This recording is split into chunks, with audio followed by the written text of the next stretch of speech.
की जय। आज महाराज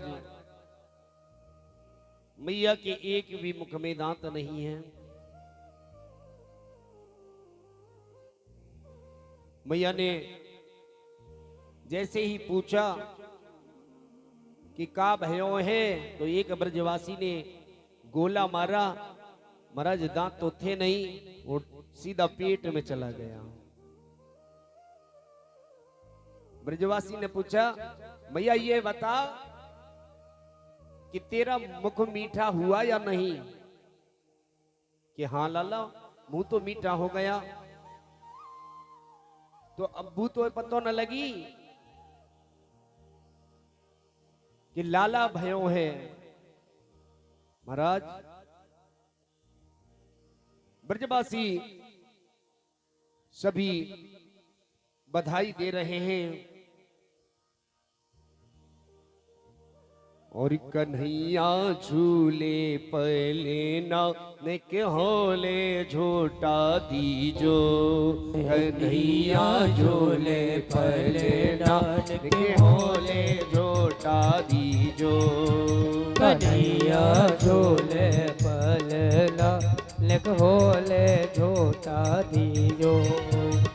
होले झूठा दीजो निक होले झूठा दीजो। निक होले झूठा दीजो। निक होले झूठा दीजो। कन्हैया झूले पलेना निक होले झूठा दीजो। कन्हैया झूले पलेना निक होले झूठा दीजो। हे हो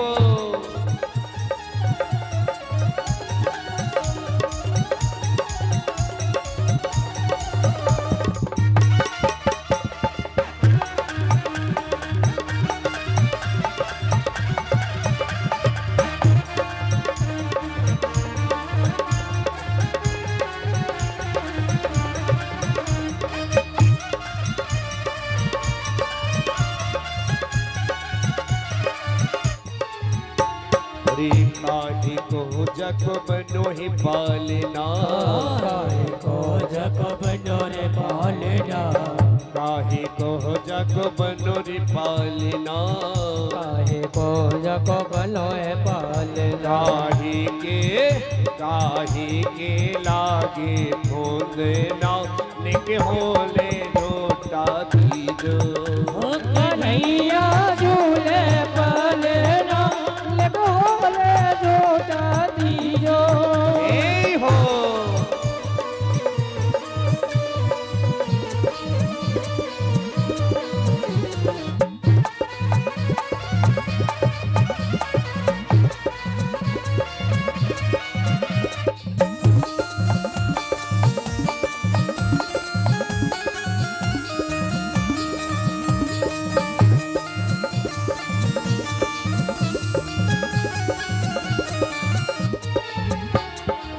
चंदन को जग बनो रे पालना।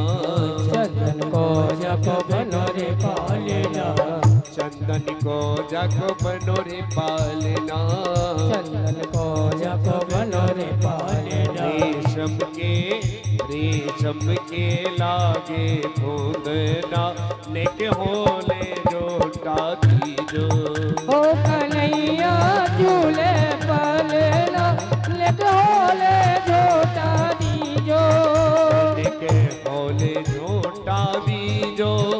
निक दी में झूठा दीजो। निक होले झूठा दीजो। निक होली में झूठा दीजो। निक होले झूठा दीजो। निक दी में झूठा दीजो। निक होले झूठा दीजो।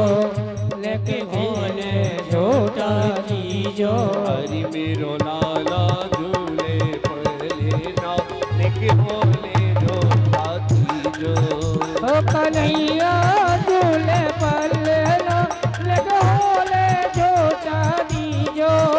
मेरो लाला झूले पलेना निक होले झूठा कन्हैया झूले पल नानक होले जोता दीजो।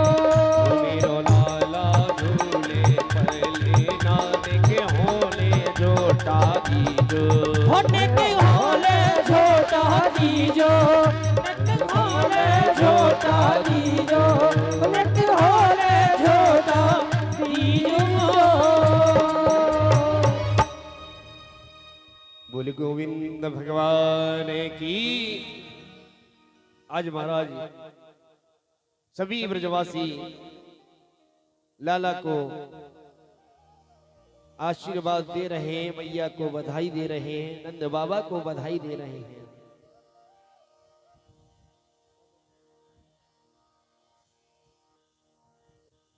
इधर श्री राधा रानी हमारे लाला से 11.5 महीने बड़ी है। तो इन दोनों में एक बहस हुई थी कि अगर हमारे लाला होगा तो तुम टीका देने आना, और तुम्हारे लाला होगा तो हम टीका देने आएंगे।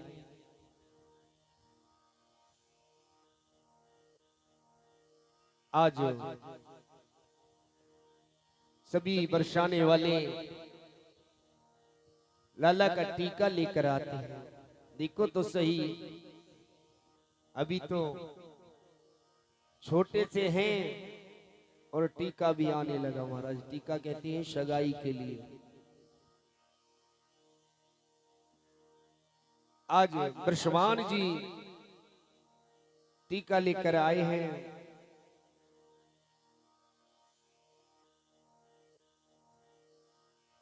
इधर सभी ब्रजवासी पूछने लगे भैया ये क्या हो रहा है।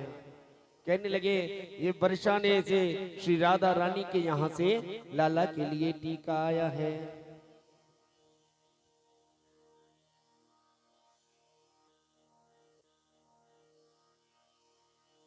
आज महाराज आनंद ही आनंद लुट रहा है ब्रज में। इधर नंद बाबा कंस का वार्षिक कर चुकाने के लिए जाते हैं। उधर कंस ने आपत्तिकालीन मीटिंग एकत्रित की है। सभी सैनिक आए हैं। कंस ने कहा कि जाओ,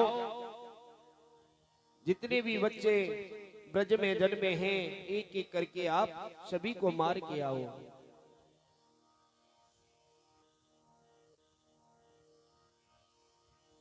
मंत्री वो सेवक बोले महाराज हमें घुसने कौन देगा ऐसे। तभी कंस की एक बहन है जिनका नाम है पूतना। पूतना बाल घातिनी। पूतना जो है अविद्या का स्वरूप है।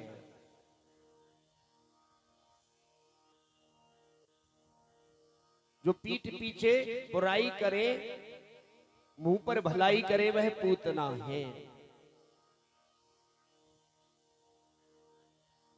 महाराज कंस ने कहा तुम कैसे जाओगी। पूतना बताती है भैया आप इसकी चिंता न करें, मैं अपने स्तनों पर जहर लगा कर जाऊंगी, मानो तुम्हारा शत्रु मर गया। कंस ने कहा ये विकराल स्वरूप है। पूतना कहने लगी महाराज आजकल तो वैसे भी आपने देखा होगा जब कहीं शादी होती है तो सबसे पहले कहाँ जाते हैं लोग, ब्यूटी पार्लर पे। पूतना ने कहा महाराज इसकी चिंता मत करो, मैं ऐसा श्रृंगार करा लूंगी कि कोई मुझे पहचानेगा नहीं। परंतु बड़ी बड़ी पूतना के दांत हैं। कहने लगी इन्हें कटवा दूंगी। इधर नंद बाबा वार्षिक कर देने आए हैं। तो ऐसा बताते हैं कि कुछ दिनों के लिए वसुदेव जी को कैद से मुक्त कर दिया था। आज वार्षिक कर देकर इधर नंद बाबा वसुदेव जी से मिले। बोले भैया बड़ी दुख की बात है, एक एक करके कंस ने तुम्हारे सारे पुत्रों को मार दिया। मैंने सुना है बाद में एक पुत्री हुई थी, तो वह भी इसने योग मायावन कर उड़ गई। वसुदेव जी कहते हैं नंद बाबा मन को छोटा करने से क्या लाभ, आपके यहाँ पहले से ही मेरा एक पुत्र तो है ही, अब मैं इसको भी अपना पुत्र मान लूंगा।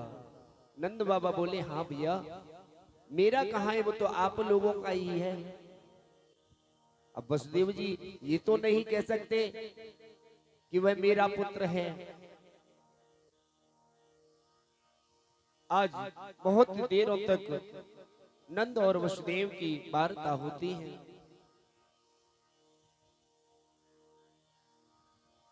इधर महाराज सैकड़ों स्त्रियां जा रही हैं। आज पूतना भी उन्हीं में शामिल हो गई। एक ब्रजवासी कहने लगो लाला ये जो माता जी है मुझे थोड़ा अलग सी लग रही है। फिर सोचा अरे कोई ब्राह्मणी होगी, कोई यशोदा मैया की जानकारी की होगी। यशोदा मैया जो भी लोग आ रहे हैं उनका स्वागत करने में लगी हुई हैं। सारी गोपियां भी कार्य में लगी हुई हैं। जैसे ही पूतना ने देखा कि अब कोई नहीं है, मेरे गोविंद को गोदी में उठा लिया और वह जहर लगा हुआ स्तन गोविंद के मुख में दे दिया। गोविंद ने अपने नेत्र बंद कर लिए। कुछ संत बताते हैं कि जैसे कोई कड़वी दवाई होती है तो बालक को खिलाते हैं ना, तो बच्चा आंखें बंद कर लेता है। आज जैसे ही पूतना ने जहर दिया मेरे प्रभु ने नेत्र बंद कर लिए। कुछ संत कहते हैं कि प्रभु ने भगवान भोलेनाथ को याद किया कि हे प्रभु जब समुद्र मंथन से जो विष निकला था आपने उसका पान किया, क्यों ना आज आप आकर इसमें मेरी सहायता कीजिए।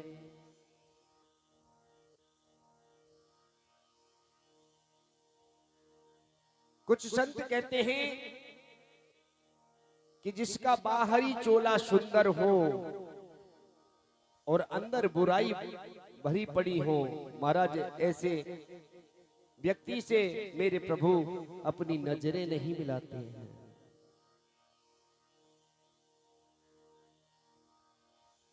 पूतना के अंदर लोभ मोह अहंकार कूट कूट के भरा पड़ा है। अब तो पूतना ने देखा 5 मिनट हो गई, परंतु लाला तो स्तनपान कर रहे हैं। 10 मिनट हुई, 20 मिनट हो गई। अब तो मेरे गोविंद ने पूतना के प्राणों को पीना प्रारंभ किया। अब तो बहुत जोरों से पूतना चिल्लाने लगी।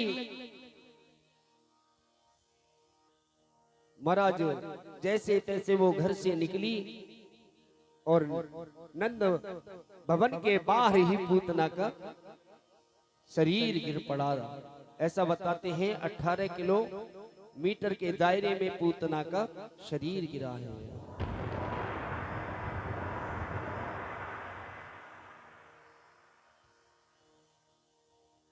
मेरे गोविंद पूतना के ऊपर खेल रहे हैं। आज सभी ब्रजवासी दौड़े दौड़े आए, भैया लाला कहाँ है? लाला को देखा, उस बस विष देनी पूतना के ऊपर बैठे हैं।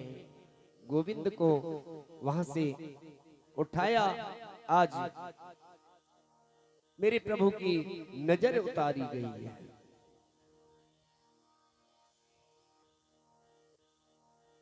आज चतुर्दशी है। आज लाला 6 दिन के हुए हैं। आज के दिन पूतना का अंतिम संस्कार हुआ। परंतु एक बात विचित्र हुई कि जिस समय उसका अंतिम संस्कार हुआ तो उसकी देह से सुगंधी आने लगी। मेरे गोविंद बहुत दयालु हैं।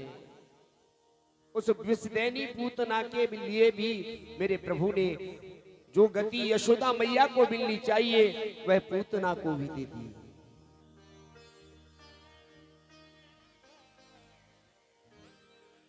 इधर भगवान भोलेनाथ को पता लगा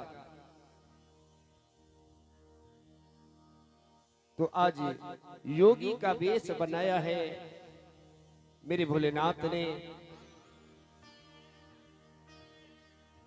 और अलग जगाते हुए नंद महल पे आए।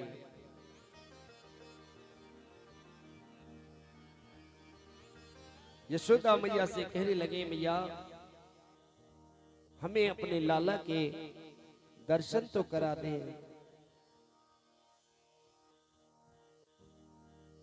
मैया कहने लगी, लाला बाबा तुझे जो चाहिए वो मांग ले, परंतु मैं तुझे लाला के दर्शन नहीं कराऊंगी। जब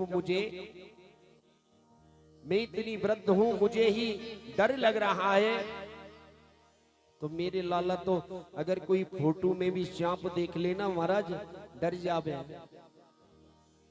अब भोले बाबा मन ही मन सोच रहे हैं कि मैया तू क्या जाने, मेरे तो ये छोटे सर्प हैं, ये तो 1000 फन वाले सर्प पर शयन करने वाले गोविंद हैं।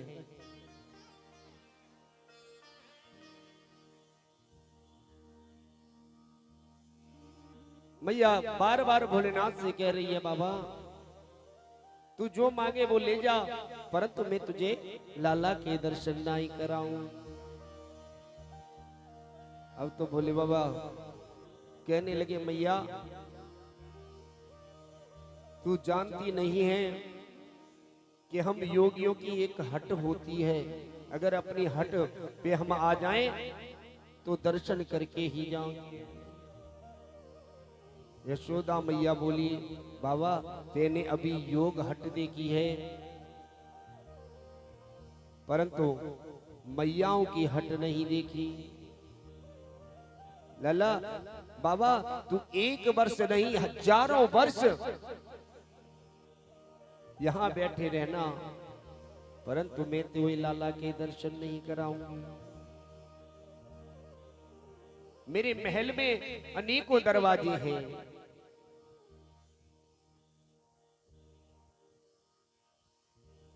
बाबा कहने लगे, मैं 12 वर्ष की समाधि ले लूंगा।